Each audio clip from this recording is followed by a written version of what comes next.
تم تھک ہار کے واپس آؤ گے۔ پھر اللہ تعالیٰ نے ان سب مخلوقات میں، ان سب تخلیقات میں ہمارے لیے ایک خوبصورتی، ایک کشش بھی رکھ دی۔ اللہ تعالیٰ فرماتے ہیں زُيِّنَ لِلنَّاسِ حُبُّ الشَّهَوَاتِ مِنَ النِّسَاءِ وَالْبَنِينَ وَالْقَنَاطِيرِ الْمُقَنطَرَةِ مِنَ الذَّهَبِ وَالْفِضَّةِ وَالْخَيْلِ الْمُسَوَّمَةِ وَالْأَنْعَامِ وَالْحَرْثِ۔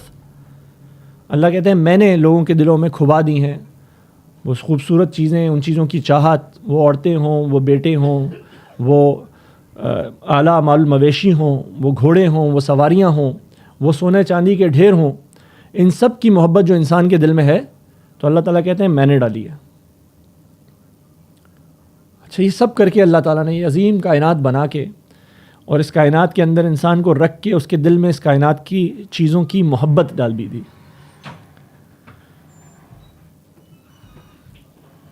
تو اس کائنات میں ہمیں یہ سب نظر آتا ہے، لیکن اس کائنات میں ہمیں خدا نظر نہیں آتا۔ اللہ تعالیٰ ہمیں اس کائنات میں بذات خود نظر نہیں آتے۔ اللہ تعالیٰ نے اپنے آپ کو ایک حجاب میں رکھا ہے، چھپا کے رکھا ہے۔ توجہ ضرور دلوائی کہ ذرا ان چیزوں کو دیکھو، ان فی خلق السماوات والارض واختلاف اللیل والنہار لآیات لأولی الالباب۔ آسمان اور زمین کی تخلیق میں، رات کے دن اور آنے جانے میں عقل والوں کے لیے نشانیاں ہیں۔ لیکن اللہ تعالیٰ ہم یہ نہیں کرتے کہ آنکھ اٹھائیں اور اللہ کو دیکھ لیں۔ اور اسی طرح اللہ تعالیٰ نے جن چیزوں کا بھی، جن کو ہم غیب میں مانتے ہیں، عالم غیب، وہ کیا چیزیں جی؟ وہ اللہ ہے، وہ فرشتے ہیں، وہ آخرت ہے، وہ پلسرات ہے، وہ میزان ہے، وہ حوض کوثر ہے، وہ جنت ہے، وہ دوزخ ہے۔ ان میں سے کوئی بھی چیز ہماری نگاہوں کے سامنے نہیں آتی، ہم دیکھ ہی نہیں سکتے۔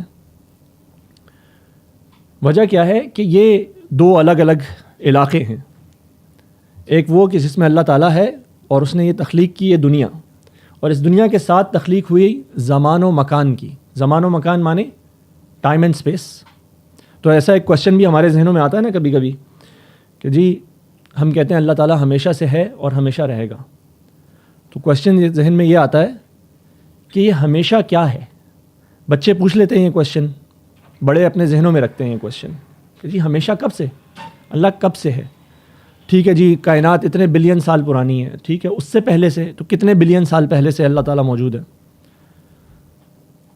کتنے ارب کھرب یا جتنے بھی ہم سال لگانے، آخر کب سے ہے اللہ تعالیٰ؟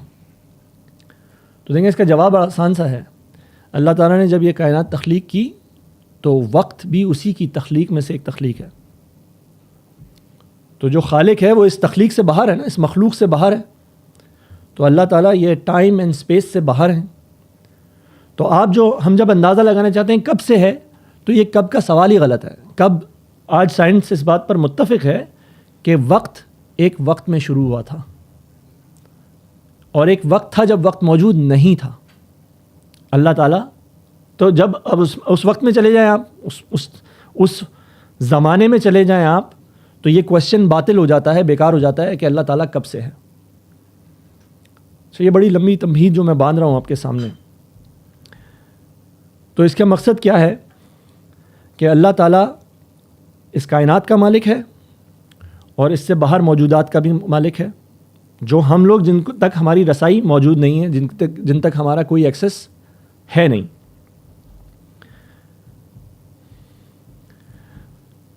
اب اللہ نے ہمیں جن چیز کا ایکسس دیا ہے وہ اس کی نشانیاں ہیں۔ اس نے کہا کہ یہ آسمان، یہ زمین، یہ رات اور دن کا آنا جانا، یہ پانیوں پہ چلتی ہوئی کشتیاں، یہ ہوا میں تیرتے ہوئے بادل، اور یہ جانور جو میں نے پھیلائے ہوئے ہیں، اور تم خود، یہ سب کے سب میری نشانیاں ہوں، تم ان میں غور کرو۔ اچھا، ان میں غور کرتے ہیں، ہم دیکھتے ہیں، اور ہم سے بہت زیادہ غور کرتے ہیں ان سب چیزوں میں، جن کو ہم کہتے ہیں یا تو فلاسفرز یا ہم سائنسدان۔ یہی لوگ غور کرتے ہیں نا ان چیزوں کی۔ آسمان اور زمین کی تخلیق میں غور کون کرتا ہے؟ کس نے بگ بینگ تھیوری دی؟ ہم نے تو نہیں دی۔ تو آسمان اور زمین کی تخلیق میں غور کون کر رہا ہے؟ سائنسدان۔ یا آسمان اور زمین کے تخلیق میں غور کر رہا ہے فلاسفر۔ لیکن ان لوگوں کو بھی خدا نہیں مل رہا، بہت غور کرنے کے باوجود بھی۔ فلسفی کو بحث کے اندر خدا ملتا نہیں، ڈور کو سلجھا رہا ہے اور سرا ملتا نہیں۔ تو یہ سرا کیا ہے جس سے ڈور سلجھتی ہے؟ سائنسدان کے لیے وہ کون سا کیٹلسٹ ہے جو اس کو خدا کو ڈھونڈنے میں مدد دیتا ہے؟ بڑے بڑے سائنٹسٹ خدا کے وجود کے انکاری ہیں۔ یہ کیٹلسٹ کیا ہے جی؟ چلیں اس تک ہم ذرا بعد میں آئیں گے، اب ہم ذرا اپنی دنیا کی زندگی میں آ جائیں۔ اللہ تعالیٰ نے اس دنیا کی زندگی کو ہمارے لیے کھبایا، ہمارے دل کے اندر خود کہا زُیّنَ للناس، میں نے لوگوں کے لیے مزین کر دی ہے، خوشنما بنا دی ہے۔ لیکن ساتھ میں اللہ تعالیٰ نے یہ بھی کہہ دیا کہ کل نفس ذائقۃ الموت، ہر جان نے موت کا مزہ چکھنا ہے۔ وَإِنَّمَا تُوَفَّوْنَ أُجُورَكُمْ يَوْمَ الْقِيَامَةِ، اور تمہیں تمہاری اجر ملیں گے قیامت کے دن۔ فَمَنْ زُحْزِحَ عَنِ النَّارِ وَأُدْخِلَ الْجَنَّةِ فَقَدْ فَازَ، تو جو اس دن جہنم کی آگ سے بچا لیا گیا اور جنت میں داخل کر دیا گیا وہ تو کامیاب ہو گیا۔ وَمَا الْحَيَاةُ الدُّنْيَا إِلَّا مَتَاعُ الْغُرُورِ، اور یہ دنیا کی جو زندگی ہے یہ دھوکے کا سامان ہے۔ یعنی کہ وہ زندگی جو اللہ تعالیٰ نے ہمیں دی، جس کے بارے میں یہ ساری خوشنما چیزیں بنائیں، اللہ تعالیٰ کہتے ہیں دیکھو یہ کچھ بھی نہیں ہے، یہ ہے دھوکے کا سامان۔ تمہارے اصل اجر، تم جو محنتیں کر رہے ہو، دنیا کمانے میں لگے ہوئے ہو، یہ تمہارا اصل اجر نہیں ہے۔ انما توفون اجورکم یوم القیامہ، تمہارے اجر تو یوم قیامت کو ملیں گے، یہاں سے تم نے مر کے نکل جانا ہے۔ تو اسی دنیا کو اللہ تعالیٰ نے بے وقت بھی بتا دیا۔ اللہ تعالیٰ نے کہا وَلَا تَعْدُ عَيْنَاكَ عَنْهُمْ، آپ اپنی نگاہیں ان سے نہ پھیریں۔ ترید زینت الحیات الدنیا، کیا دنیا کی زندگی کی زینت چاہتے ہو، اس کا مال و اسباب چاہتے ہو؟ منع فرمایا اس سے۔ پھر کہا غور کرو اور کس چیز کو آگے بڑھاؤ، کس چیز کو پرائرٹی دو۔ بل تؤثرون الحیات الدنیا، تم نے پرائرٹی دے دی دنیا کی زندگی کو۔ والآخرۃ خیر وابقیٰ، اور آخرت ہے بہت بہتر اور ہمیشہ رہنے والی۔ تو ہمیں اس دنیا کے اندر بھیج دیا، اس دنیا کا مال و متاع دے دیا، اس دنیا کی خوبصورتیاں دے دیں، ان دنیا کی طرف بتایا کہ میں نے کھبایا ہے، لیکن یہ بھی کہہ دیا کہ اس دنیا میں ایسے رہو جیسے کوئی مسافر ہوتا ہے یا کوئی اجنبی ہوتا ہے۔ تو اب ہم یہ ایسا کیسے کریں؟ اور ہمیں کہہ دیا کہ اصل حیات جو ہے وہ وہاں پر ہے، اصل جو ہار جیت کے فیصلے کا دن ہے وہ ہے، اصل مقابلے کا میدان وہ ہے، اصل تمہارا ٹھکانہ وماواہم جہنم یا وماواہم جنت، وہ دونوں میں سے وہ اصل ٹھکانے تمہارے وہاں پر ہیں۔ تو اب ہم ان دونوں دنیاؤں کو کنیکٹ کیسے کریں؟ یہ ایک دنیا جس میں ہم رہ رہے ہیں، اور ایک وہ دنیا جو اس ٹائم اینڈ اسپیس سے باہر ہے، جو ہماری نگاہوں کے اندر آ ہی نہیں سکتی، سما ہی نہیں سکتی، جس کو ہمارا ذہن سمجھ بھی نہیں سکتا۔ یہ جو ہمیشہ کا کانسیپٹ ہے، انفینٹی کا کانسیپٹ ہے، یہ ہمارے ذہن سمجھ بھی نہیں سکتے۔ تو اب کیا کیا جائے؟ ان دونوں دنیاؤں کو ملایا کیسے جائے؟ تو یہ جو عالم ہے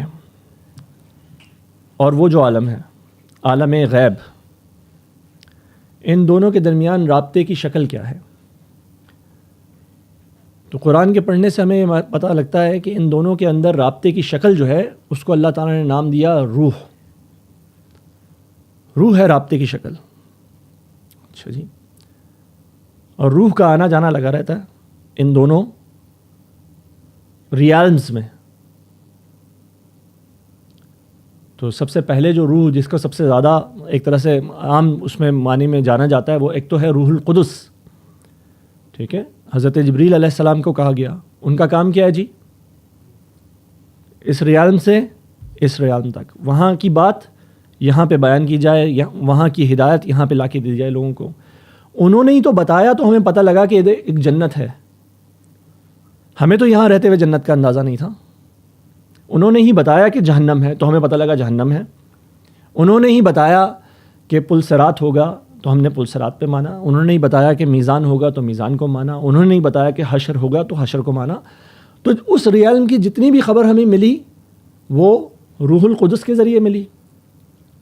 باقی عام فرشتوں کو بھی روح کہا گیا، تو وہ بھی ان کا کام بھی کیا ہے؟ وہاں کے احکامات کو یہاں پہ لے کر آنا. اور ایک روح جو ہے وہ اس معنی میں بھی ہے، ایک تو یہ ہو گئے فرشتے. اس کے علاوہ روح کیا ہے جی؟ وحی کو بھی کہا گیا روح. تو وہ جو پہلی روح ہے وہ دوسری روح کو لے کر آتی ہے اپنے ساتھ، وحی کو.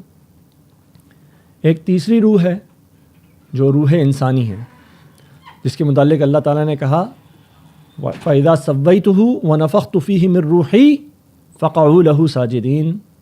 جب میں اس کو درست کر لوں آدم علیہ السلام کو، اور جب میں اس میں سے اپنی روح میں سے پھونک دوں تو تم اس کے سامنے سجدے میں گر جانا. یہ روح جو ہے یہ تمام انسانوں کے اندر پھونکی گئی، ہر انسان اس روح کا حامل ہے. تو آج ہم سب کے اندر یہ روح بھی موجود ہے، اور اس روح کی ایک جو کریکٹرسٹک بتایا گیا وہ کیا ہے؟ وہ ہے حیات، زندگی. حضرت آدم علیہ السلام کا وہ جو پتلا بنا ہوا تھا وہ بغیر زندگی کے تھا، جہاں تک کہ اللہ تعالیٰ نے اس کے اندر اپنی روح میں سے پھونکا اور پھر کہا کہ اس کے سامنے سجدے میں گرو. اب وہ حرکت میں آئے. وہ جو بچہ ہے، وہ جنین ہے، وہ حدیث کے مفہوم میں یہ بتایا جاتا ہے کہ وہ جب 40 کے بعد اس کے اندر ایک فرشتہ روح لا کے پھونکتا ہے تو پھر وہ ایک اور ہی خلقت میں اٹھایا جاتا ہے. اب وہ انسان بن گیا، اب اس کے اندر زندگی آ گئی. تو روح کا تعلق جو ہے، جہاں روح ہو جاتی ہے وہاں زندگی آتی ہے. اور یہی بات ہے کہ ہم لوگوں میں سے جب روح نکل جاتی ہے تو ہم کہتے ہیں اچھا روح نکلتی ہے. روح بذات خود تو زندہ ہے، روح تو اس کا تعلق کہاں ہے؟ وہاں اس عالم امر سے، اس جگہ سے. تو ہم جب مر جاتے ہیں تو روح کا معاملہ کیا ہوتا ہے؟ انتقال ہو جاتا ہے. انتقال کا مطلب کیا ہوتا ہے؟ نقل، کہیں پہ نقل مکانی کر گئی. تو روح ہمارے اندر سے نکل گئی، جہاں سے آئی تھی وہیں چلی گئی واپس. یہ جسم جو ہے ہمارا وہ اس مٹی سے بنا تھا، واپس مٹی میں چلا گیا. وہ روح جو ہے وہ اللہ کی طرف سے آئی تھی، اللہ ہی کی طرف واپس لوٹ گئی. اس لیے ہم کہتے ہیں انا للہ و انا الیہ راجعون. ہم اللہ ہی کی طرف سے آئے تھے. یہ جو روح تھی ہماری یہ اللہ ہی کی طرف سے آئی تھی اور اللہ ہی کی طرف لوٹ کے چلی گئی. تو حضرت عیسیٰ علیہ السلام کا ایک نام کیا ہے جی؟ روح اللہ، اللہ کی روح. اچھا، تو ان کا سب سے بڑا معجزہ کیا ہے؟ وہ مردے کو زندہ کر دیتے تھے. ٹھیک ہے جی. روح کا مقصد کیا ہے؟ زندگی. اب ہمارے اندر بھی ایک روح ہے، اور اس کا مقصد کیا ہے؟ اچھا، اس کا کام کیا تھا؟ میں نے کہا اس ریالم سے دوسرے ریالم کو کنیکٹ کرنا، عالم امر سے عالم خلق کو کنیکٹ کرنا، یہ کریشن کو اس جہان کے ساتھ ملا کے رکھنا. تو اب ہماری روح جو ہے وہ کیسے کنیکٹ کرے گی؟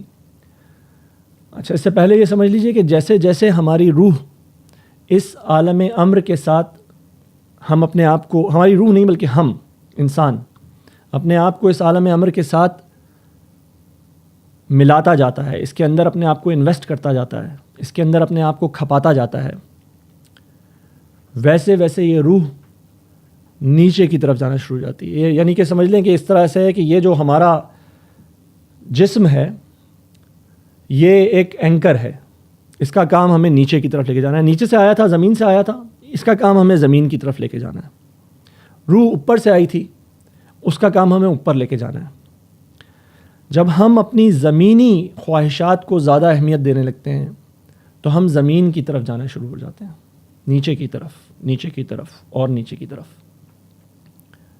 جبکہ روح کا مقصد تھا ہمیں عالم بالا سے کنیکٹ کرنا، اوپر کی طرف اور اوپر کی طرف اور اوپر کی طرف.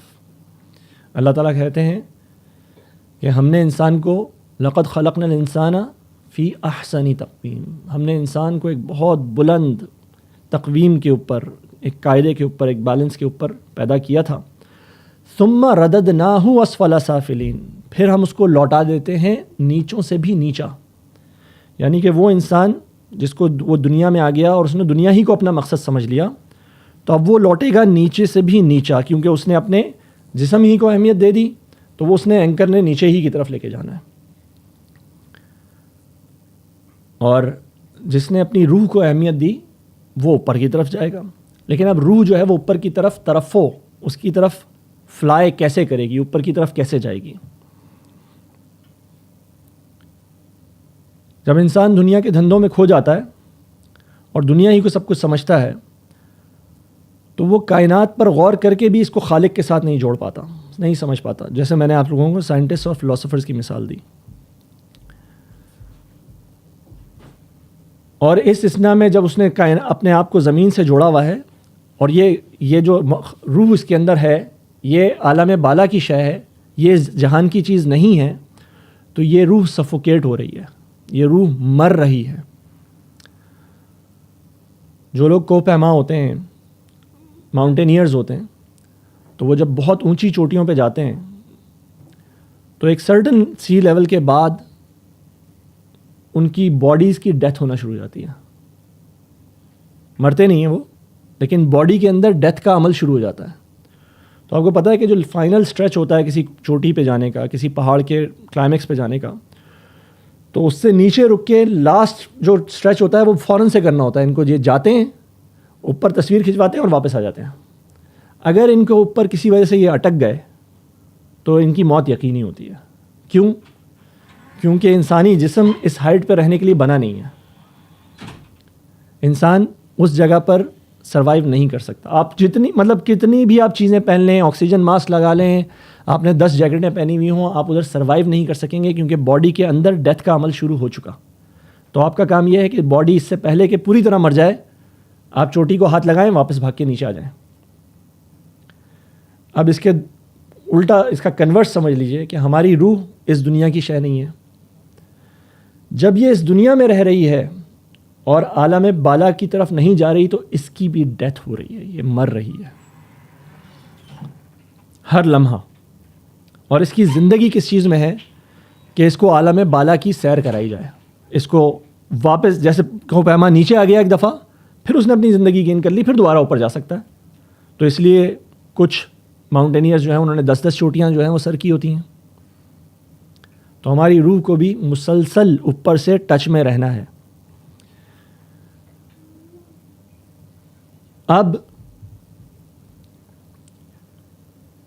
اوپر سے ٹچ میں رہنے کے لیے کیا کیا جائے؟ اللہ تعالیٰ نے اس روح کے لیے ایک اوپر سے رسی لٹکا دی. کہہ دیا کہ اس رسی کو تھامو اور اوپر کی طرف آؤ، دنیا میں رہو، واپس دنیا میں جانا ہے. یہ تمہیں جو بنایا گیا ہے وہ دنیا کے لیے بنایا گیا ہے. تم دنیا کے اندر اللہ تعالیٰ کے خلیفہ ہو، آخرت میں خلیفہ نہیں ہے انسان. وَإِذْ قَالَ رَبُّكَ لِلْمَلَائِكَةِ إِنِّي جَاعِلٌ فِي الْأَرْضِ خلیفہ. تو رہنا دنیا کے اندر ہے، کھانا پینا اور رہن سہن تمہارا دنیا کے اندر ہے، لیکن اس روح کو عالم بالا کی سیر کراتے رہو، ورنہ اس کی آکسیجن ختم ہو رہی ہے. اللہ تعالیٰ کہتے ہیں وَلَوْ شِئْنَا لَرَفَعْنَاهُ بِهَا. اگر ہم چاہتے تو ان کو اوپر، ان کو رفعت دیتے، ان کو بلندی دیتے اس کے ذریعے سے. کس کے ذریعے سے؟ اللہ کی آیات کے ذریعے سے. وَلَكِنَّهُ أَخْلَدَ إِلَى الْأَرْضِ. لیکن وہ تو زمین ہی کی طرف دھس گیا. یہ کون ہے؟ ایک شخص کی مثال قرآن کے اندر دی گئی جو اللہ کی آیات جس کو حاصل تھیں لیکن اس نے اس کو دنیا کی زندگی کے مقاصد کے لیے استعمال کیا، تو وہ نیچے سے نیچے آتا جا رہا ہے. اللہ تعالیٰ کہتے ہیں وہ تو دنیا ہی کی زندگی میں دھس گیا. وَاتَّبَعَ هَوَاهُ. اور اس نے پیروی کی اپنی ہوائے نفس کی. وہی یہ جو جسم ہے ہمارا، جب ہم اس کے ساتھ اپنے آپ کو کھپاتے چلے جاتے ہیں تو ہم زمین کی طرف ہی گرتے چلے جاتے ہیں. اور ہمارے اندر کی جو روح ہے وہ سفوکیٹ ہو رہی ہے، اس کو آکسیجن نہیں مل رہی، اس کی آکسیجن اوپر ہے. تو اللہ تعالیٰ کہتے ہیں ہم نے اس روح کی بالیدگی کے لیے، اس کی صحت کے لیے وَنُنَزِّلُ مِنَ الْقُرْآنِ. ہم نے قرآن نازل کیا ہے. ما هو شفاء ورحمۃ للمؤمنین. اس میں شفا ہے اور رحمت ہے مومنین کے لیے. یہ قرآن جو ہے یہ ہے ہماری روح کی زندگی. یہ وہ ہے اللہ کی رسی جو اللہ تعالیٰ نے لٹکائی ہوئی ہے. ممدود من السماء الی الارض، اللہ نے لٹکائی ہوئی ہے آسمان سے زمین کی طرف. جب یہ قرآن ہماری روح کے ساتھ کنیکٹ کرتا ہے تو جس طرح حضرت عیسیٰ علیہ السلام کہتے تھے نا قم باذن اللہ، کھڑے ہو جاؤ اللہ کے حکم سے، تو کیا ہوتا تھا؟ مردہ کھڑا ہو جاتا تھا. تو ہمارے جو مردہ دل ہیں یہ قرآن کی، یہ جب قرآن سے کنیکٹ کرتے ہیں تو قرآن ان کو بولتا ہے قم باذن اللہ، کھڑے ہو جاؤ اللہ کے حکم سے. تو ہمارے دل زندگی پاتے ہیں، ہمارے دل مضبوط ہوتے ہیں. اللہ تعالیٰ فرماتے ہیں یا ایھا الناس قد جاءتکم موعظۃ من ربکم، اے لوگو تمہارے پاس تمہارے رب کی طرف سے نصیحت آ گئی. وشفاء لما فی الصدور، اور تمہارے سینوں میں جو ہے وہ اس کے لیے وہ شفا ہے. ہمارے سینوں میں کیا تھا؟ ہمارے سینوں میں قلب تھا. روح کا مسکن یہ ہے جو ہمیں روح دی اللہ تعالیٰ نے، یہ ہمارے قلب میں رہتی ہے. تو اس روح کی شفا کے لیے، اس روح کی جلا کے لیے، جلا کہتے ہیں کسی چیز کو روشن کرنا، اس روح کی جلا کے لیے وہ کتاب ہے، اس کے ساتھ کنیکٹ کرو. اور قل بفضل اللہ وبرحمتہ فبذلک فلیفرحوا هو خیر مما یجمعون، کہو یہ اللہ کا فضل ہے کہ اللہ تعالیٰ نے ہماری اس چیز کے لیے بھی بندوبست کیا، ہماری اس زندگی کے لیے بھی بندوبست کیا، اور اس کے لیے تمہیں خوشیاں منانی چاہیے. اس قرآن کے ساتھ تمہارا جو رابطہ ہے اس کے اوپر تمہیں خوشی منانی چاہیے، تمہیں جشن منانا چاہیے. یہ اس سب سے بہتر ہے. وَخَيْرٌ مِّمَّا يَجْمَعُونَ، جو کچھ تم جمع کرتے ہو اس سب سے بہتر یہ چیز ہے. تو یہ جو ہمارے اندر روح اللہ تعالیٰ نے رکھی ہوئی تھی، اس کا کام کیا ہے کہ ہمیں اس موت سے بچائے. وہ جو ہماری ہر لمحہ جو موت ہوتی جا رہی ہے، جب ہم اس کو اوپر نہیں لے کے جا رہے، جب ہم اس کو عالم بالا سے کنیکٹ نہیں کر رہے، جب ہم نیچے کی طرف جا رہے ہیں، ہم پلٹائے جا رہے ہیں. ثم رددناہ اسفل سافلین، نیچے سے نیچے سے نیچے سے نیچے. نبی کریم صلی اللہ علیہ وسلم ایک دفعہ مسجد نبوی کے صحن میں تشریف لائے، صحابہ کو دیکھا کہ آپس میں ایک دوسرے کو قرآن پڑھا رہے ہیں، پڑھ رہے ہیں، سنا رہے ہیں. آپ صلی اللہ علیہ وسلم نے فرمایا کہ کیا تم شہادت دیتے ہو سارے کہ اللہ کے سوا کوئی معبود نہیں اور میں اس کا رسول ہوں؟ سب صحابہ نے کہا بلا شبہ. یعنی ایک ٹیسٹیمنی لی ان سے، پہلے ایک شہادت لی. پھر آپ صلی اللہ علیہ وسلم نے کہا کہ خوش ہو جاؤ کہ یہ جو قرآن جس کو تم پڑھ رہے ہو اور پڑھا رہے ہو، سن رہے ہو اور سنا رہے ہو، فَإِنَّ هَذَا الْقُرْآنِ سَبَبٌ، یہ قرآن ایک رسی ہے. طرفہ بید اللہ و طرفہ بایدیکم، اس کا ایک حصہ اللہ کے ہاتھ میں ہے اور دوسرا حصہ تمہارے ہاتھ میں ہے. فَتُمْسِكُوا بِهِ، تو تم اس کو مضبوطی سے پکڑو. فَإِنَّكُمْ لَن تَضِلُّوا، تو پھر تم کبھی بھی گمراہ نہیں ہوگے. وَلَن تُهْلِكُوا، اور نہ تم ہلاک ہوگے. کون سی ہلاکت کی بات ہو رہی ہے؟ وہ جو روح، مرنا تو ہم نے ہے، کل نفس ذائقۃ الموت، ہلاک تو ہم ہو جائیں گے، لیکن اب کون سی ہلاکت کی بات ہو رہی ہے؟ وہ جو روح تمہاری ہے وہ زندہ رہے گی. بعدہ ابدا، ولن تہلکوا بعدہ ابدا، اب تم اس کے بعد کبھی ہلاک نہیں ہو جاؤ گے. پھر کیا ہوگا؟ یہاں سے نکلو گے تو وہاں پہنچ جاؤ گے. انا للہ و انا الیہ راجعون. اور دنیا کی زندگی میں تمہاری اس روح کی زندگی اس کتاب کے ساتھ وابستہ ہے، اس کتاب کے ساتھ لگے رہو. تو اللہ تعالیٰ نے کہہ دیا یہ لو رسی، واعتصموا بحبل اللہ جمیعا ولا تفرقوا، اس رسی کے ساتھ چمٹ جاؤ مضبوطی کے ساتھ اور آپس میں الگ الگ مت ہو جانا. جب انسان یہ کر لیتا ہے تو انسان اس دنیا کی زندگی میں، دنیا میں رہتے ہوئے، دیکھیں دنیا میں رہنا ہے ہمیں تب بھی، وہ دنیا میں رہتے ہوئے دنیا سے مستغنی ہو جاتا ہے. اس کو دنیا سے کچھ خاص لگاؤ نہیں رہتا. اس کا لگاؤ، حضرت عمر رضی اللہ تعالیٰ عنہ اتنی بڑی سلطنت کے مالک ہیں، لیکن کس لیے ہیں؟ انہوں نے اس سلطنت کو حاصل ہی کس لیے کیا ہے؟ اپنے کسی عیش و عشرت کے لیے نہیں. ہر چیز جو حاصل کی ہے وہ کس لیے ہے؟ اللہ کے لیے. اور دنیا سے کیا لینا دینا ہے؟ دنیا کی کوئی غم نہیں. دنیا کی جو بھی آسائشیں ہیں ان کو حاصل کیا جا سکتا ہے، اللہ تعالیٰ کہتے ہیں کس نے حرام کیا ہے دنیا کی زینت کو؟ اچھا کھاؤ، اچھا پیو، کلو وشربو، اچھا کھاؤ، اچھا پیو، حلال کھاؤ، اچھا پہنو، اچھا برتو. دنیا کی زندگی حرام نہیں ہوئی. لیکن جب یہ لوگ کنیکٹ کر جاتے ہیں اور جب یہ لوگ اپنی روح کو سیر کراتے ہیں اس عالم بالا کی، تو اب یہ ساری چیزیں جو باہر تھیں یہ ان کے لیے حقیقت بن جاتی ہیں. اب اللہ ان کے لیے حقیقت ہے، اب آخرت ان کے لیے حقیقت ہے. اب بل تؤثرون الحیات الدنیا نہیں ہے، اب حیات الدنیا سب سے امپورٹنٹ چیز نہیں ہے. اب اس کا غرور، اس کا جھوٹا پن نظر آنا شروع ہو جاتا ہے، تو آخرت نظر آنی شروع ہو جاتی ہے، تو میزان نظر آنا شروع ہو جاتا ہے، تو اعمال نظر آنا شروع ہو جاتے ہیں. جب یہ سب کچھ ہوتا ہے تب وہ والی سٹیج آتی ہے ولا خوف علیہم ولا هم یحزنون. اب خوف نہیں ہوتا، حزن نہیں ہوتا. لیکن یہ خوف اور حزن کس چیز کے متعلق نہیں ہوتا؟ دیکھیں حضرت ابو بکر صدیق کہہ رہے ہیں کاش میں گھاس کا تنکا ہوتا جس سے حساب نہ ہوتا. تو خوف ہے یا نہیں ہے؟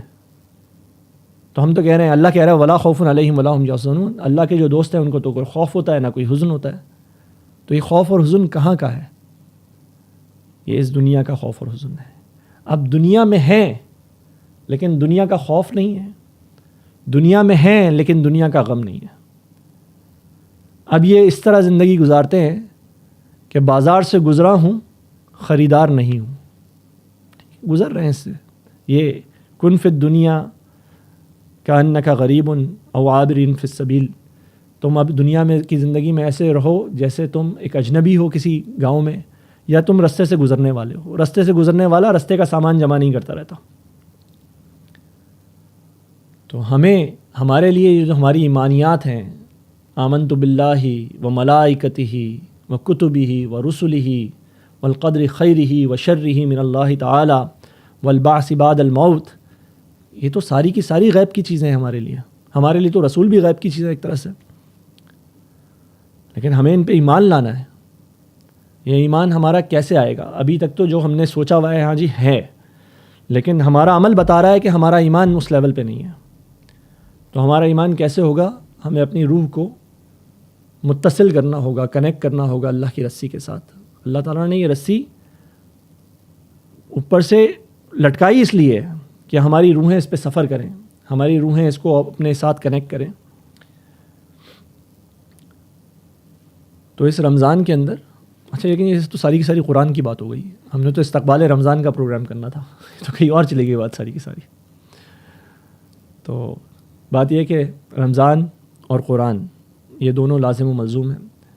رمضان کی اپنی جو اللہ تعالیٰ نے فضیلت بیان کی، تو اللہ تعالیٰ نے فرمایا کہ شہر رمضان الذی انزل فیہ القرآن. یہ رمضان کا مہینہ وہ ہے جس کے اندر ہم نے قرآن کو نازل فرمایا. اور اس کے بعد ہی اس رمضان کی جو بھی احکامات دیے وہ اس حکم کے بعد دیے، اس بات کے بعد دیے. تو رمضان کی فضیلت ہے قرآن، اور اس قرآن کا شکر ہم کرتے ہیں روزے رکھ کے. اور روزہ جب ہم رکھتے ہیں، اللہ تعالیٰ نے فرمایا یا ایھا الذین آمنوا کتب علیکم الصیام، اے لوگو جو ایمان لائے ہو تمہارے اوپر روزے فرض کر دیے گئے، کما کتب علی الذین من قبلکم لعلکم تتقون، جیسے تم سے پچھلوں پہ فرض کیے گئے تھے تاکہ تم تقوی حاصل کر لو.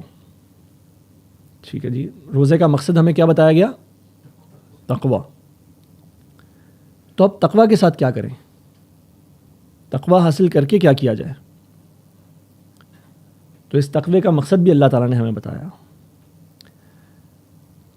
ذالک الکتاب، یہ کتاب ہے وہ کتاب، لا ریب فیہ، اس میں کوئی شک نہیں ہے، ھدی للمتقین، یہ تقوی والوں کے لیے ہدایت بنے گی.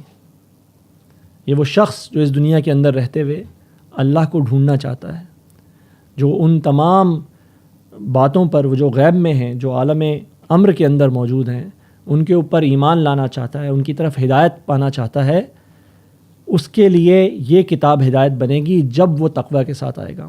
تقوی ہمیں سارا سال حاصل کرنا ہوتا ہے، لیکن اللہ تعالیٰ نے رمضان کے اندر ہمارے لیے ایک ایسا عمل بنا دیا، ایک ایسی ایکسرسائز ہمیں دے دی کہ جس سے تقوی کا حصول ہمارے لیے بہت آسان ہو جاتا ہے. یہ بات ہم اپنے ایکسپیرینس میں رکھتے ہیں، ہم دیکھتے ہیں، اس کا تجربہ کرتے ہیں ہر رمضان میں، کہ جب ہم روزہ رکھتے ہیں تو ہمیں واقعتاً محسوس ہوتا ہے اپنے اندر ایک تقویٰ. لیکن یہ تقویٰ جو ہے نا، سمجھیں کہ ایک شعلہ ہے یا ایک چنگاری ہے. اس چنگاری کو بہت سے لوگ رمضان میں روزے گزارتے ہیں اور آپ کو نظر آتا ہے ہم گزار لیتے ہیں، بھوک پیاس کے علاوہ کچھ حاصل نہیں ہوتا.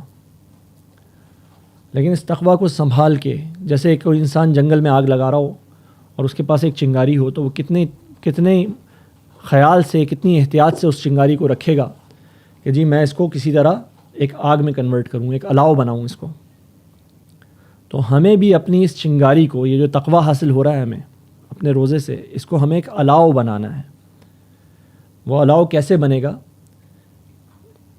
اس کتاب کے ساتھ منسلک ہو کے، ذالک الکتاب لا ریب فیہ ھدی للمتقین. اپنا تقویٰ لے کر آؤ ادھر اس کتاب کے ساتھ. دن میں یہ تقویٰ روزہ رکھ کے حاصل کرو، رات کو اس کتاب کے ساتھ چمٹ جاؤ اس کتاب کے ساتھ. تو ہم لوگ تراویحاں پڑھتے ہیں، یہ بھی اللہ کی طرف سے بہت بڑی نعمت ہے کہ ہم قرآن سنتے ہیں.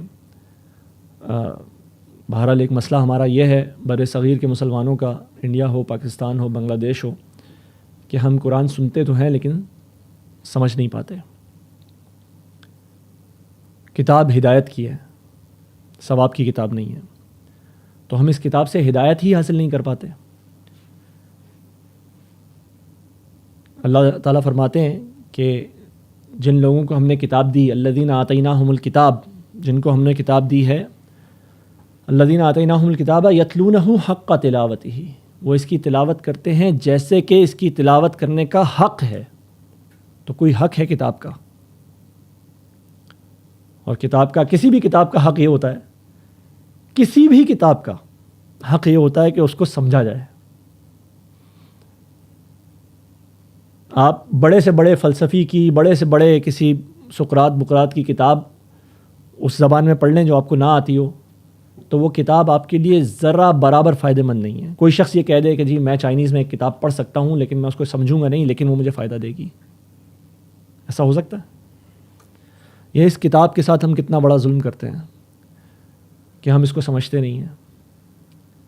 تو تراویحوں میں سن بھی لیا، ہمیں اس بات پہ تو شوق ہوتا ہے کہ ہم 8 کے بجائے 20 پڑھ لیں اور قرآن مکمل کر لیں، اور کتنے قرآن مکمل کر لیں اس رمضان میں. لیکن اس قرآن کو، یہ کتاب ہدایت تھی، اس کو سمجھے گا کون؟ اس کتاب پہ ایمان لانا ہے ہمیں. ایمان لانے کے لیے سمجھنا ضروری ہے. سب سے پہلے اللہ تعالیٰ کہتے ہیں آمن الرسول بما انزل الیہ من ربہ والمؤمنون. اللہ کے رسول اور ان کے ساتھ جو مومنین ہیں وہ ایمان لائے کس چیز پر؟ بما انزلا، جو ان کے اوپر نازل کیا گیا. سب سے پہلے اس کتاب پر ایمان لانا ضروری ہے، اس کتاب کو سمجھنا ضروری ہے. اللہ تعالیٰ فرماتے ہیں افلا یتدبرون القرآن، کہ کیا ہے کہ یہ لوگ کتاب پہ تدبر نہیں کرتے. ام علی قلوب اقفالھا، یا ان کے دلوں پر تالے پڑے ہوئے ہیں. یہ دلوں پہ تالا کیا ہے؟ یہ وہی جو ہم نے اپنی روح کو کہیں باہر نہیں نکالا، کوئی ہوا نہیں لگوائی، کبھی دھوپ نہیں لگوائی، اندر ہی اندر اس کے اوپر گناہوں کے پردے غلاف چڑھتے گئے. تو اب کیا ہے، جیسے کوئی اسی چیز کو بہت عرصے تک نہ کھولیں تو وہ جام ہو جاتی ہے نا. تو اسی طرح ہم نے اپنی روح کو ادھر ہی رکھ دیا، اس کو کوئی کسی چیز سے کنیکٹ نہیں کرایا، اس کو جس جگہ پہ اس کو جانا تھا اس جگہ لے کے ہی نہیں گئے. تو اب کیا ہے، وہ روح اپنی جگہ پر ہی بند ہو کے رہ گئی. اللہ تعالیٰ کہتے ہیں یہ ان کے دلوں پر تالے پڑ گئے. ام علی قلوب اقفالھا، یہ کیا کر رہے ہیں؟ یہ قرآن کے ہوتے ہوئے قرآن پر تدبر نہیں کرتے، اس کو سمجھتے نہیں ہیں. تو پھر تو ان کا لازمی نتیجہ یہ نکلے گا ہمارے دلوں پر تالے ہوں گے. تو آج ہم اپنی امت کا حال بحیثیت مجموعی دیکھ لیں اور ہم اپنا حال بھی دیکھ لیں. کیا ہمارے دلوں پر تالے نہیں پڑ گئے؟ تو ہم ان تالوں کو کیسے کھولیں گے؟ اللہ تعالیٰ نے بتا دیا. قرآن پر تدبر، قرآن پہ غور و فکر، قرآن کو سمجھنا. کیونکہ اگر ہم قرآن کو نہیں سمجھتے تو اللہ تعالیٰ کہتے ہیں کہ ہم سے پچھلی قوم کی مثال ہے. اللہ تعالیٰ فرماتے ہیں مثل الذین حملوا التوراۃ، وہ لوگ جن سے ہم نے تورات اٹھوائی، ثم لم یحملوها، پھر وہ اس کے اٹھانے والے نہیں بنے. تو ان کی مثال کیسی ہے؟ کمثل الحمار یحمل اسفارا، تو ان کی مثال گدھے جیسی ہے جس کے اوپر کتابیں لاد دی گئیں. وہ اہل تورات تھے تو کتاب کو نہ سمجھتے تھے نہ اس کو پہ عمل کرتے تھے. تو اللہ تعالیٰ کہتے ہیں پھر تو ان کی مثال گدھے کی ہے, کتابیں لدی ہوئی ہیں اس کے اوپر. تو جس طرح کتابیں لاد دینے سے گدھا پی ایچ ڈی نہیں ہو جاتا. پی ایچ ڈی تو انسان کتابیں پڑھ کے سمجھ کے ان کو ایکسرسائز کر کے ان کو امپلیمنٹ کر کے بنتا ہے. تو آج اگر ہم اپنی کتاب کو نہ سمجھیں اور اس پہ نہ عمل کریں تو یہی سیم الفاظ ہمارے لیے بھی ہیں. کمثل الحمار یحمل اسفارا. ہم خوش ہوتے ہیں اس بات پہ کہ ہم قرآن والے ہیں, ہم اہل قرآن ہیں, ہمارے پاس اللہ تعالیٰ کی آخری ہدایت موجود ہے, اور ہم کیا کر رہے ہیں کہ ہم گدھوں کی مانند اس کو اپنی پیٹھوں پہ لاد کے گھوم رہے ہیں. ہمارے گھروں میں صحیح مصحف ہوتے ہیں بہت سارے, اور ان مصحفوں کے اندر لکھا کیا ہے, وہ ایک مصحف کافی تھا اگر ہم اسے سمجھ لیتے. قرآن کی ایک ایک آیت نے لوگوں کی زندگیاں تبدیل کر دیں, اور اتنے سارے مصحف مل کے ہماری زندگی تبدیل نہیں کر پاتے. تو ہم کون ہوئے اس مثال کے اندر؟ کمثل الحمار یحمل اسفارا. ہمیں اللہ تعالیٰ نے انسان بنایا, اشرف المخلوقات بنایا. تو گدھوں کی زندگی ہمارے لیے اللہ تعالیٰ پسند نہیں کرتا, ہم بھی پسند نہیں کرتے.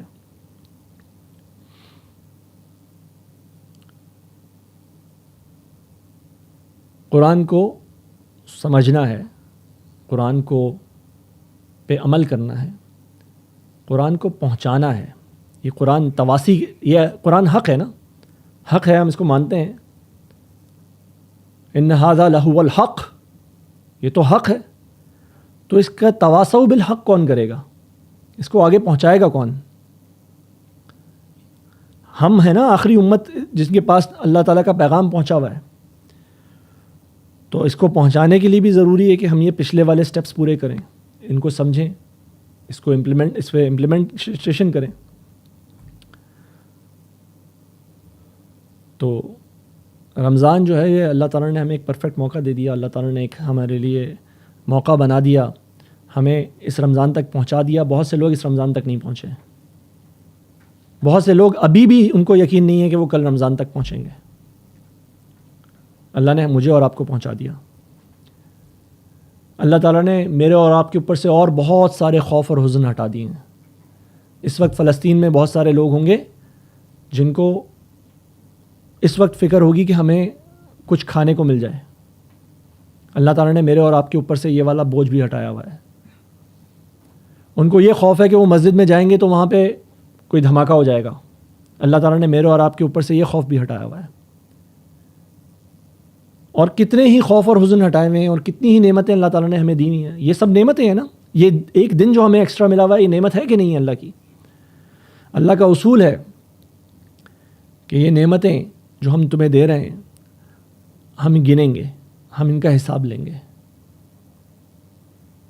وہ حدیث آپ لوگوں کے ذہن میں آ گئی ہوگی کہ قیامت کے دن ابن آدم کے پیر ہل نہیں سکیں گے اپنی جگہ سے جب تک کہ وہ ان چیزوں کا حساب نہیں دے دے کہ عمر دی تو کہاں گزاری. یہ عمر ہے ہماری, یہ وقت, یہ جوانی, یہ صحت, یہ علم, یہ کدھر گزارے, ان سے کیا اچھائی حاصل کی. تو ان سب کا جواب ہمیں دینا ہے. اللہ تعالیٰ فرماتے ہیں وَلَا تُسْأَلُنَّ يَوْمَئِذٍ عَنِ النَّعِيمِ. ہم لازماً تم سے سوال کریں گے تمہاری نعمتوں کے بارے میں. یہ نعمتیں ہم نے تمہیں دی ہیں تو یہ تمہارا کوئی استحقاق نہیں ہے, کوئی رائٹ نہیں ہے, تم گھر سے نہیں لے کر آئے. وہ لوگ جو فلسطین میں بے گناہ مارے جا رہے ہیں تم ان سے کوئی الگ, اس سے کوئی سپیریئر نہیں ہو, لیکن ان کی زندگی اللہ تعالیٰ نے تمام کر دی, تمہاری نہیں کی. ان کو جو مواقع نہیں دیے تمہیں دے دیے, تو ان مواقعوں کا, ان موقعوں کا, ان اپرچونٹیز کا حساب ہوگا. تو ہم اپنے آپ کو اس حساب کے لیے ریڈی کریں. اگر ہم ان سب سہولتوں کے, ان سب اللہ تعالیٰ کی نعمتوں کے باوجود یہ نہیں کرتے تو دیکھیں نبی کریم صلی اللہ علیہ وسلم کہ ہم امتی ہیں, ہم اس توقع کے ساتھ رہتے ہیں, جیتے ہیں کہ اللہ تعالیٰ ہمیں ان کی شفاعت بھی نصیب فرمائے, حوض کوثر پر ان سے جام بھی پلوائے. لیکن دیکھیں قرآن ہی بتاتا ہے ہمیں کہ یہی رسول صلی اللہ علیہ وسلم قیامت کے دن ایک استغاثہ لے کے کھڑے ہوں گے, ایک کیس لے کے کھڑے ہوں گے اپنی امت کے خلاف. اور یہ ہوگا، لازماً ہوگا. وقال الرسول یا رب، رسول پکاریں گے یا رب، ان قوم اتخذوا هذا القرآن مہجورا، یہ میری قوم، کوئی اور قوم کی بات نہیں ہو رہی، میری قوم، هذا القرآن مہجورا، انہوں نے قرآن سے ہجران اختیار کر لیا، قرآن ان کی زندگیوں میں موجود نہیں تھا. تو کوئی لوگ تو ہیں جو اس کا مصداق ہیں، کوئی لوگ تو ہیں جو اس کے ایڈریسیز ہیں.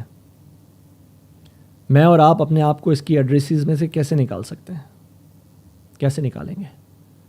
قرآن سے ہجران ختم کریں، قرآن کے ساتھ کنیکشن بنائیں کہ ہم ان لوگوں میں نہ ہو جائیں، کم سے کم جن کے لیے رسول جو ہے وہ اللہ کے سامنے فریاد کر رہے ہیں کہ ان لوگوں نے تو میرے پیچھے قرآن کو ضائع کر دیا. اور اللہ تعالیٰ پوچھتے ہیں کہ یہ جو میں نے اتنی عظیم کتاب تمہارے لیے نازل کی، آخری کتاب، آخری ہدایت، تو تمہارا کیا رویہ ہے؟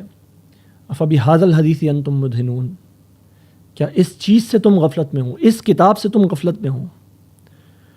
وتجعلون رزقکم انکم تکذبون، اور تم نے اس میں سے اپنا حصہ یہ نکالا کہ تم اس کو جھٹلاتے ہو. تو ہم تو کتاب کو نہیں جھٹلاتے، لیکن دیکھیں ہمارا عمل اس کی تصدیق کر رہا ہے کہ ہم جھٹلاتے ہیں. کیا واقعی ہم اس کتاب کو دنیا کی اہم ترین شے سمجھتے ہیں؟ کیا واقعی ہم اس کو اپنا اللہ کے ساتھ کنیکشن کا واحد ذریعہ سمجھتے ہیں؟ کیا ہم واقعی اس کو ہدایت اور اپنی نجات کا واحد ذریعہ سمجھتے ہیں؟ یا یہ ہم نے ایک ضمیمے کے طور پہ، ایک اپینڈکس کے طور پہ اپنی زندگی کے ساتھ لگایا ہوا ہے کہ اصل زندگی تو ہماری اس دنیا کی زندگی ہے، یہیں پہ ساری ایفرٹس ہوں گی. ہاں، ایک تھوڑا سا حصہ مختص کر کے رکھ دو اللہ کے لیے کہ اگر مر ہی گئے اور قیامت ہو ہی گئی اور اللہ نے پوچھ ہی لیا تو ہاں جی، ہم اشہد ان لا الہ الا اللہ و اشہد ان محمد عبدہ و رسولہ.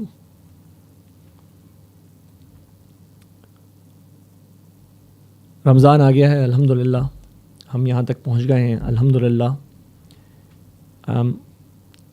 ہم اس بات کی کوشش کریں گے کہ ہم نبی کریم صلی اللہ علیہ وسلم کی اس استغاثہ کے ایڈریسیز نہ بنیں،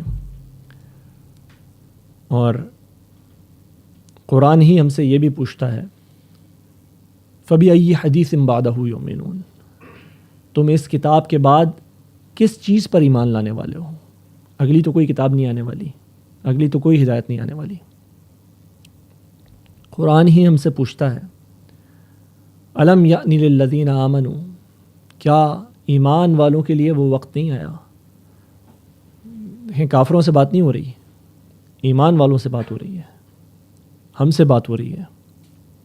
الم یأنی للذین آمنوا ان تخشع قلوبہم، کہ ان کے دل جھک جائیں لذکر اللہ، اللہ کے ذکر کے لیے. یہ جو اتنی عظیم، یہ ہذا ذکر، یہ کتاب، یہ اللہ کی آخری کتاب ہمارے ساتھ جو ہے، ان کے دل اس کے سامنے جھک جائیں، اس کی عظمت کو یہ سمجھ جائیں. ابھی بھی ایمان والوں پر وہ وقت نہیں آیا. وما نزل من الحق، اور ہم نے اس کو حق کے سوا نازل نہیں کیا. یہ کتاب حق ہے، یہ کتاب انہ لقول فصل، اللہ تعالیٰ کہتے ہیں یہ فیصلہ کن کتاب ہے، یہ فیصلہ کرے گی کون جیتا اور کون ہارا. ہم اپنے بینک بیلنسوں سے حساب لگا رہے ہیں کہ کون جیتا اور کون ہارا، ہم اپنی گاڑیوں سے حساب لگا رہے ہیں کہ کون جیتا اور کون ہارا، ہم اپنی نوکریوں سے، اپنے بچوں کے اسکولوں سے یہ حساب لگا رہے ہیں کہ کون جیتا اور کون ہارا. اللہ کہتے ہیں یہ کتاب فیصلہ کرے گی. انہ لقول فصل وما هو بالہزل، یہ کوئی کھیل تماشا نہیں ہے جس کو ہم نے کھیل تماشا بنا کے رکھا ہے. ہم نے اس کو اپنی لائف میں سیکنڈری نہیں، ٹرشری اسٹیج کے اوپر رکھا ہوا ہے. جب سب کام ہو جائیں گے، جب میری جاب پوری ہو جائے گی، جب میرے آفس کے کام پورے ہو جائیں گے، جب بیگم بچوں کو میں پوری طرح سیٹسفائی کر دوں گا، اس کے بعد میری طبیعت بھی ٹھیک ہوگی تو، اور دل بھی چاہ رہا ہوگا تو میں کتاب کھولوں گا. یہ کتاب کے ساتھ مذاق ہے. الم یعنی للذین آمنوا ان تخشع قلوبہم لذکر اللہ، کیا ایمان والوں پر یہ وقت نہیں آیا کہ ان کے دل اللہ کے ذکر کے سامنے جھک جائیں. وما نزل من الحق، اور یہ کتاب ہم نے حق کے سوا نازل نہیں کی.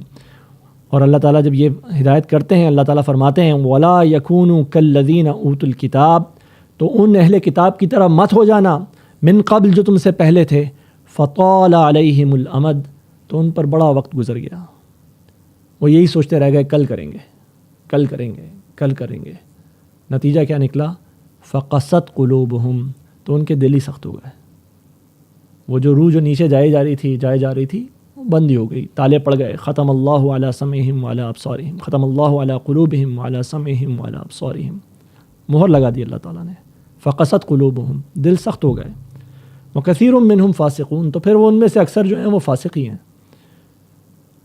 تو اس رمضان میں اللہ تعالیٰ کی توفیق سے ہم یہ کوشش کریں گے انشاءاللہ کہ ہم اللہ کی کتاب کے ساتھ جڑیں، اس کو فیصلہ کن کتاب بنائیں اپنے لیے، اپنی زندگیوں میں فیصلہ کن کتاب ہو میری، ہماری زندگی کے فیصلے اس سے ہوں، ہم اپنی روح کو اس کے ذریعے سے زندہ کریں.